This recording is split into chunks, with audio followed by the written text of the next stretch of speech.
മമ്മൂട്ടിയുടെ ബസൂക്കിൽ 6 ചെറിയ മാറ്റങ്ങൾ. ചിത്രത്തിന്റെ ദൈർഘ്യം. സെൻസർ വിവരങ്ങൾ ഇപ്പോൾ പുറത്ത്. മമ്മൂട്ടിയുടെ വരാനിരിക്കുന്ന ചിത്രമാണ് ബസൂക്ക. ഇതിനകം ശ്രദ്ധ നേടിയ ചിത്രം ഏപ്രിൽ 10-ന് തിയേറ്ററിൽ എത്തുന്നു. അതിനിടെ ചിത്രത്തിന്റെ സെൻസറിംഗ് വിവരങ്ങൾ പുറത്തു വന്നിട്ടുണ്ട്. ഡിനു ഡെന്നി സംവിധാനം ചെയ്യുന്ന ചിത്രം ഒരു ആക്ഷൻ ത്രില്ലറായിട്ടാണ് എന്നാണ് ട്രെയിലർ നൽകുന്ന സൂചന. സെൻസറിംഗിൽ ചിത്രത്തിന് യു സർട്ടിഫിക്കറ്റാണ് ലഭിച്ചിരിക്കുന്നത്. ചിത്രത്തിൽ 6 ഭാഗങ്ങളിൽ മാറ്റം സെൻസർ ബോർഡ് നിർദ്ദേശിച്ചുവെന്നാണ് സെൻസർ ഡീറ്റെയിലിംഗ്സ് വ്യക്തമാക്കുന്നത്. അതിൽ എൽ എൽ ഡി എന്ന വാക്ക് റീപ്ലേ ചെയ്യും എന്നും ഒപ്പം ചില ചീത്ത വാക്കുകൾ മ്യൂട്ട് ചെയ്യാനും പറയുന്നുണ്ട്. ചിത്രത്തിന്റെ മൊത്തം ദൈർഘ്യം 154.27 മിനിറ്റാണ്.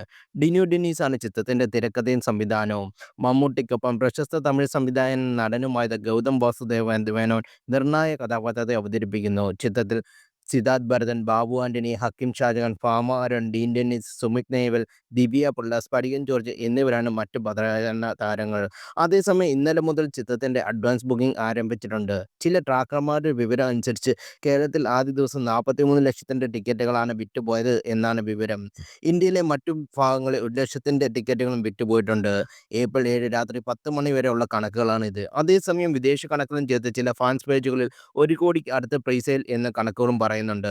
നേരത്തെ ട്രാക്കർമാരായ ഫോറം കേരളത്തിന്റെ കണക്ക് പ്രകാരം ബുക്കിംഗ് ആരംഭിച്ച ആദ്യ 8 മണിക്കൂർ കേരളത്തിൽ നിന്ന് ചിത്രം നേടിയെടുത്തത് 26.50 ലക്ഷം രൂപയാണ്.